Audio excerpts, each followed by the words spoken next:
Hey, what's up, everybody? Welcome to the Flame Entertainment and Sports. It's your boy Rob here. Hope everyone's doing good out there. Make sure to keep up with us on Instagram and TikTok at the Flame_ES. On today's show, I'm going to be breaking down Rock and Roll Hall of Fame night on season 34 of Dancing with the Stars. I'll also be giving some quick thoughts on the Dolphins. A lot has happened within the past week, including a loss to the Ravens and the firing of Chris Grier. The trade deadline passed. We made one trade where we traded Jaelan Phillips, and then we held on to some other veterans for some weird reason. With all that said, make sure to subscribe to us on YouTube, Apple Podcasts, and Spotify. Once again, check us out on Instagram and TikTok at the Flame_ES. And now let's get into this episode as we start off with Dancing with the Stars Rock and Roll Hall of Fame night recap. All right, guys, let's get into Rock and Roll night on Dancing with the Stars season 34. It was another amazing episode. We had another guest judge. It was Flavor Flav, a rapper from Public Enemy. And, the reason that the theme of the episode was Rock and Roll Hall of Fame night is because this Saturday, November 8th, live on Disney Plus is 2025, Rock and Roll Hall of Fame ceremony. There's going to be some pretty cool performances, including, from this girl right behind me. If you're watching here on YouTube, Olivia Rodrigo, she's going to be performing. So I'm excited to check that out on Disney Plus. But yeah, in terms of the episode, like I said, another guest judge. So it was pretty cool to have Flavor Flav in the building. There's been a lot of controversy on social media from the fan base following the episode regarding Flavor Flav. I'm not surprised by that. Leading up to it, I was kind of expecting that to happen, being that he's kind of like all over the place in a way, not in a bad way, not that he does anything like bad or, that he, he's always like a super joyful and like super happy guy.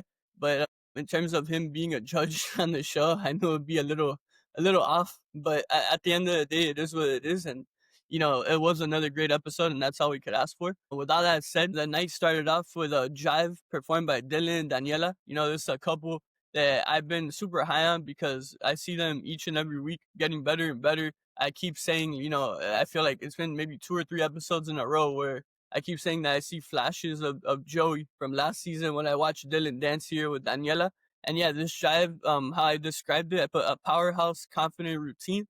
The timing was a little off, so I didn't end up giving them a 10 because I feel like they've done better before. And, there was some moments of timing issues, and, some of the judges acknowledged it. And, Daniela and Dylan were in complete, agreement with them that something was a little off. But overall, like, that was really the only thing that caught my eye in terms of like not giving them a 10. So with that said, I gave Dylan and Daniela a 9.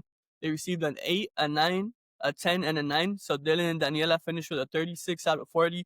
They received their first 10 of the season from Flavor Flav. And, like I said, like, although I didn't give them a 10, it still was an amazing dance. It was just a timing issue, that's all. But those are like minor issues, so that's nothing to like worry about. It'll be more like worrisome if it was like something to do with like technique and stuff like that at this point in the competition. Then it's kind of a red flag. But when it's something of timing, that's something that could easily be adjusted. I know Daniela would definitely do whatever she has to do to help Dylan get back on track in terms of timing for next week's episode, where, it'll be the 20th anniversary of Dancing with the Stars. So that's going to be exciting to watch. Next up, we have my favorite couple of the season, and they delivered my favorite dance of the night here on Rock and Roll Hall of Fame night, and that is Alix and Val. They danced a paso doble, and the way I described it, I put an amazingly powerful and once again mirror ball winning performance by this amazing duo. It was literally another mirror ball, a worthy performance, honestly. I said it last week, and yeah, back-to-back weeks where I really see this couple, being, the top of the top in this competition. And the most exciting part, I know this is not the best they'll do this season. I know both of these individuals are super competitive, and they're, they want to be the best they can be week in and week out. So that's the super exciting part about all this, when we've seen the progression, right, from week 1 to now with Alix and Val. We know that this isn't the highest point they could get to. That makes sense. I know they're just going to keep getting better and better, and ultimately they're trying really hard to go get that Lengam Mirrorball trophy, and they're really trying to be the season 34 champions of Dancing with the Stars. I also wrote Alix is beautiful, captivating, and powerful as always. Val is the legend he is, with incredible choreography, putting his partner in the right position while shining as always at the same damn time. My critiques or my notes this week, I kind of changed them up, and I kind of went more to the point. And what I ended up doing is kind of putting these little like descriptions for each couple and their performance this week on, Rock and Roll Hall of Fame night. I felt it would be fun to change things up and kind of yeah, change how I kind of describe each couple, if that makes sense. With all that said, I don't think it's surprising, but I gave Alix and Val a 10. They received 3 10s and then a 9 from Flavor Flav, which was, confusing back then the day. Like, he is the guest judge, so the 3 permanent judges gave them a perfect score. So Alix and Val finished with a 39 out of 40. Next up, we had a contemporary performed by Andy and Emma. This has been a super controversial couple, being that, they're not the best dancing couple, but at the same time, they've been able to build such a big fan base because of how likable each of them are. Emma, she's one of the most beloved pros on the show. She has a huge fan base herself. And then Andy, as the season's gone along and, his journey's continued this season on the show, it seems as if his fan base just continues to grow. He continues to receive the votes week in and week out. So, they're very much a controversial couple. But at the end of the day, like, I'm taking each of these couples for what they are. I'm like, obviously, this isn't a couple that's really contending to win the Mirrorball trophy, but what they've delivered on a weekly basis is pure joy and all heart, right, on that ballroom floor.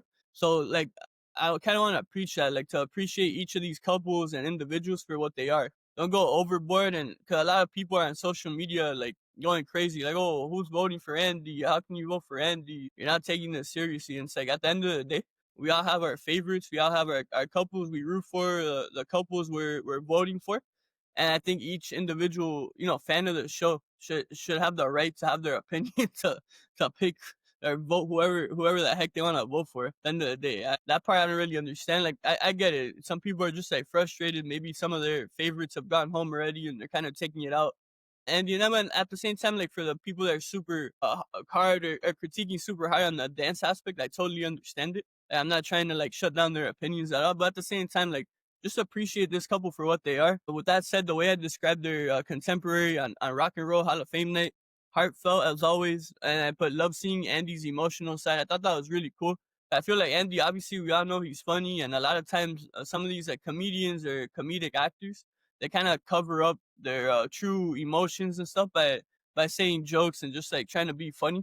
So in the video package leading up to this performance, I thought it was really special that Andy actually, he broke down and he began to cry, saying how, grateful he is to be like part of this journey and how grateful he is that people keep voting for him on a weekly basis and that, he's grateful that he's made it so far. So I thought that was super cool to finally see Andy really open up like that and get emotional rather than just make a joke about it. So I thought that was really nice to see Andy's heart on full display here. And I think as time's gone on this season, on Andy and Emma's journey, we continue to see more of a vulnerable side of Andy. And I think that at the end of the day, that's what's making him more likable because we're seeing an actual person rather than just like a person making jokes all the time. So, shout out to Andy and Emma for always delivering heartfelt performances on a weekly basis. And then I wrote down a quote that was a perfect description. This is a quote from Bruno talking to Andy. He said it had a childlike feel, and I totally agree. That's exactly what I felt watching this dance. With all that said, in terms of the dance itself, like, I didn't give it a super high score, although it was like heartfelt and emotional. At the end of the day, my scores are based off of the dance. So I gave Andy and Emma a 6. They received 3 7s from the main judges and a 9 from Flavor Flav for some reasons. Flavor Flav, like, that's why people are kind of going crazy about him. Like, he gives Alix and Val a 9 and then Andy and Emma a 9. But at the end of the day, like, he is a guest judge, so at the end of the day, it is what it is. He's not going to be judging on another episode this season. So we just get to move on from him for now. But with all that said, Andy and Emma ended with a 30 out of 40. All right, guys, next up, we had a Paso Doble performed by Whitney and Mark. So, of course, Whitney and Mark, they've been, arguably the most consistent couple, right? From the beginning of the competition. The first 5 weeks of the show, I gave them 10s on here, like 5 straight 10s to start off their journey on this season of Dancing with the Stars. But that said, the last 2 weeks, I've gone out of the 10 range. I gave them an 8 and I gave them a 9. And now, once again, I gave them a 9. It was another powerful performance. Like I wrote down, Whitney is beautiful and powerful as always. But I just felt there was something off with the timing in this specific dance for this couple. And, that was actually pointed out by Carrie Ann. She talked about some missteps that she noticed throughout the dance. And, that's something that really caught my attention. And even last week, it kind of caught my attention. There's some like timing issues and the week before as well. So, I feel like that's something that Whitney and Mark really got to clean up going forward because at the end of the day, the competition is only getting, more competitive. There's less couples as we go on week in and week out.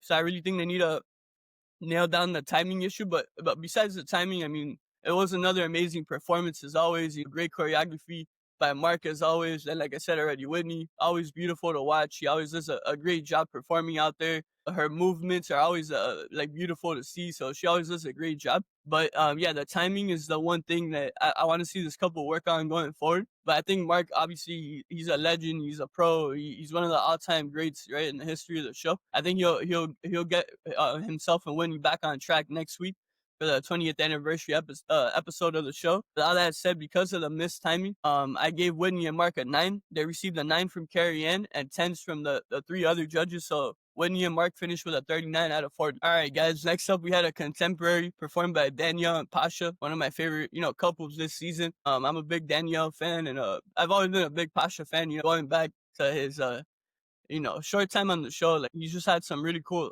partnerships, including one with Kay Flannery from The Office, and then his partnership as well with Ariana Madix, and now his partnership with Danielle Fishel. Pasha's been part of some of my favorite duos, right, in the history of the show, and this is one of them, with him and Danielle. So yeah, they performed the contemporary. My first comment before the dance even started, I put Danielle, and then I put equals, and then I put 3 of the heart eye emojis. For those of you that listened last week or saw that clip I posted on Instagram, TikTok, or YouTube, last week I mentioned that early on when talking about this couple. I put Danielle as the, heart eye emojis because, I mean, she's just like so beautiful to watch. And what I wrote down here, I put watching Danielle is a blessing as always, and Pasha is a perfect partner for her, and I feel that 100%.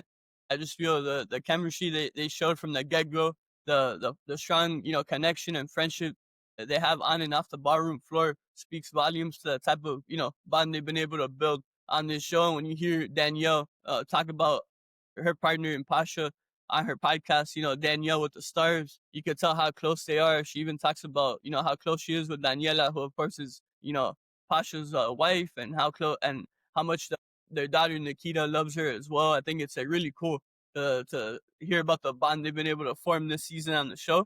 I put also on my notes, their hearts are always on full display. And then I think Carrie Ann described it with a perfect quote. She put, "You told that story," and I totally agree. It's a contemporary, and Danielle dedicated it to her journey, defeating cancer last year. And so obviously it was an emotional video package, and then obviously we're all emotional, and then you watch the dance and you totally see Danielle giving her all, being completely emotional and completely embodying the story that her and Pasha were trying to describe out there on the ballroom floor. I feel like they absolutely nailed, putting that story out there with the way they danced during this contemporary routine, Hall of Fame, a Rock and Roll Hall of Fame night. So with all that said, I gave Danielle and Pasha an 8. They received 2 9s and 2 8s from the judges, so they finished with a 34 out of 40. Now, one more quote I want to mention here from Derek. He put, you radiate such positive energy. He was saying that to Danielle. I 100% agree. I talk about it on here on a weekly basis. The joy she brings into the world is just unbelievable. And, we're super grateful to have her forever part of the Dancing with the Stars family. All right, guys. Next up, we had a special routine of Viennese waltz performed by Elaine Alan. And I described it in my notes as the return, being that Elaine was unable to perform last week on Halloween night due to an injury that led her to, having to go to the hospital. But with all that said, the return was absolutely everything and more. I think that's the best way to describe it. I think Bruno, I wrote down a quote. He described this perfectly. Talking to Elaine, he put, "You were literally glowing." And I totally agree. I literally felt like she was like shining, like there was a light shining out of Elaine throughout this whole performance. She was just radiating, pure joy and pure love out there. And then you see Alan's face and how happy he was to be able to dance with his partner again after a week off. I think, this couple just continues to grow as well. To talk about the dance aspect of it, I was super blown away by this performance. I think from the get-go, this couple has like blown us away week in and week out. And the fact that Elaine, coming off a week where she was in the hospital, unable to perform, then this week, she had to take a couple of days off before, starting to rehearse for this Rock and Roll Hall of Fame dance. And the way, like, her and Alan made it look so easy. Like, they've been performing this dance for months and months and months. And really, it was just days and days, So they're just super impressive. As always, she's beautiful to watch. And Alan, he just continues to do a tremendous job each and every year. You know, his choreography, the way he puts his partners in the best, you know, possible position to succeed. And yeah, you know, and I also wrote down a beautifully fluent and heartfelt performance. Elaine is beautiful as always. Another growing dance by this growing and connected couple. That's how I described this Viennese waltz by Elaine and Alan. And I also want to shout out Elaine for reposting a clip that we posted on Instagram, reposting it on her story. That was super cool. You know, thank you, Elaine, for doing that. That was amazing to see. I was super excited when I got that notification. You know, continue doing your thing. We can't wait to see what you guys do next week on the 20th anniversary episode of the show. And with all that said, I gave Elaine and Alan a 9. They received 3 9s and a 10 from Flavor Flav. So Elaine and Alan finished with a 39 out of 40. All right, guys. Next up, we had a jazz routine performed by Jordan and Ezra. You know, it's been a super interesting couple overall this season. Like, they've had their weeks where they look like absolute contenders, and then they have other weeks where you kind of don't know whether they're contenders or they're gonna get eliminated on any given episode. So I feel like they're kind of a wild card. I guess that's the best way to describe this couple, at least in my eyes. And, you know, this performance, the jazz routine they did, it was really, you know, fun to watch, super cool to see. But in my opinion, it felt more like a Broadway show. Not that that's bad. Obviously, I love Broadway, and it felt though more like a Broadway performance, and specifically like a solo Broadway performance. It felt like it was just a Jordan dancing with a bunch of like background dancers, including Ezra. So, you know, that's the only part that threw me off. Because at the end of the day, I want to see the connection between the partnerships in each of these performances, not just what the celebrity can do, but also what it's really about what the celebrity and their partner could do, you know, during these dance routines. So I'm not as high on it as maybe most people are. But yeah, I mean, I do want to say a quote though that was pretty cool that Flavor Flav said to Jordan. He said, "Every battlefield you go on, you're a warrior, you come out with the win." I thought that was super nice from Flavor Flav to say to Jordan. But with all that said, I gave Jordan and Ezra an 8. They received 2 10s and 2 9s from the judges, so they finished with a 38 out of 40. All right, guys, so our final performance of the night was a Paso Doble performed by Robert and Whitney. And honestly, it was another elite performance by this elite couple. They did a tremendous job once again. I think the best way to describe it, in the words of Flavor Flav, yeah, boy, because that was absolutely, you know, a mirror ball winning performance right there by this couple. I just, man, specifically, I see Robert and Whitney along with Alix and Val, and also Dylan and Daniella, right? Just continue to grow and improve, right? Week in and week out. You continue to see these little, you know, positivities in their dances where, you know, they're improving from one week to another, and it speaks volumes, right, about the commitment each of these contestants and professional dancers have, you know, to get better each and every week, to help each other, and you know, end up you know, winning that Goodman Mirabal trophy at the end of all of this. So yeah, shout out to Robert and Whitney on another tremendous performance. I loved seeing Robert do this Paso Doble, seeing him like with like serious facials and super locked in into character. You know, we always see him super smiley and laughing and all that sort of stuff. So it's cool to see him in a different element, and it was even more impressive to see him, you know, be able to adapt to a different personality in terms of, you know, facials, and really buying into the type of character you have to be, you have to act like in order to complete a, you know, a proper Paso Doble, right? So yeah, another amazing performance that put a Mirabal-esque Paso. This duo keeps growing. But with all that said, I gave them a 10. They received 2 9s and 2 10s from the judges. So Robert and Whitney finished with a 38 out of 40. All right, guys. Next up, I quickly want to shout out the tour dance that was done, you know, choreographed by Mandy Moore to the song "Hey Ya," and you know, it was so good. All the professional dancers will be going on tour, you know, in the upcoming months. They did a tremendous job with this performance. I had to make sure to give them a quick shout out. But yeah, guys, with all that said, so it wraps up, you know, our classic rounds of the individual couples doing each performance. You know, last week on Halloween night, we had like the Monster Thon. And now this week, the newest addition to the show, it was a group round. You know, all the couples were split into 2 teams, and each team danced. And, you know, the first team was Team Chicago. They had Alfonso in their dance, and this group did an amazing job. They finished with a 10. The way I described them was freaking incredible. And then Team Cool, who was made up of the rest of the contestants, and they had Julianne part of their dance. I described their dance as fun and upbeat. and Bruno, I thought described it perfectly, a celebration of friendship. I gave them a 9. They received 2 9s and 2 10s from the judges, so they finished with a 38 out of 40. And then with Team Chicago, like I said, I gave them a 10. They finished with a perfect 40 out of 40. Yeah, for this description, I went kind of quick because I'm more focused on like each individual couple at the end of the day. But at the same time, I wanted to talk quickly about this group round. I thought it was a super cool idea. I liked it much better than the Monster Time from last week's episode. And actually, this group round took me back to a couple seasons ago. There was the episode where Lele Pons and Brandon ended up getting shockingly eliminated from the show. But I remember those group dances were amazing as well a couple seasons ago on the show. But yeah, guys, this group round was pretty cool. With all that said, now we're going to move on to our final segment, of this Dancing with the Stars recap. The elimination, as always, in the final commercial break, whatever I'm feeling with my gut in terms of the couple I think is going home, I write it down. I had Andy and Emma going home. I was wrong because the couple eliminated on this week's episode of Dancing with the Stars was Danielle and Pasha. A lot of people kind of expected this. Honestly, I was shocked. I expected Andy and Emma and then to go home before them. And like I said earlier, I described Jordan and Ezra as like a wild card. So I even expected Danielle and Pasha to last longer than Jordan and Ezra. That might sound crazy to some people. That's just what I've been feeling in my gut. But, Danielle and Pasha, you guys know how highly I feel about this couple.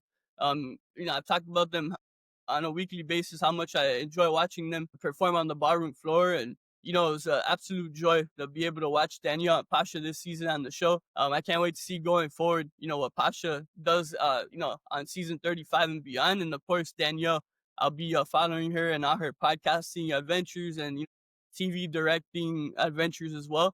But yeah, shout out to Danielle and Pasha on an amazing run this season. But yeah, guys, gonna wrap up my thoughts on Rock and Roll Hall of Fame night on season 34 of Dancing with the Stars. It was another great episode. Like I already mentioned, Dylan and Daniella, Alix and Val, Robert and Whitney, they continue to grow.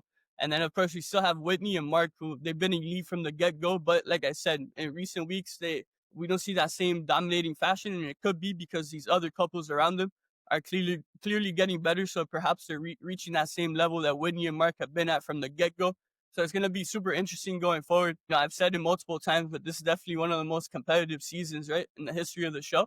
And that's some cool breaking news that we got on Wednesday morning. I'm recording this on Wednesday afternoon right now. But Tom Bergeron, the original host of Dancing with the Stars for many, many seasons, he will be filling in next week as a guest judge for the 20th anniversary episode. I cannot wait for that. As a lifelong Dancing with the Stars fan, it's going to be super emotional to see Tom Bergeron back in the ballroom floor.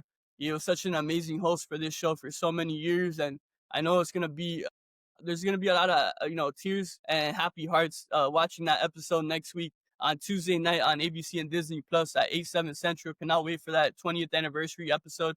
I just know it's going to be super cool, not just with Tom, but, supposedly a lot of the former dancers are going to be heading back. I'm sure they're going to do some performances or at least be, sitting there in the ballroom floor.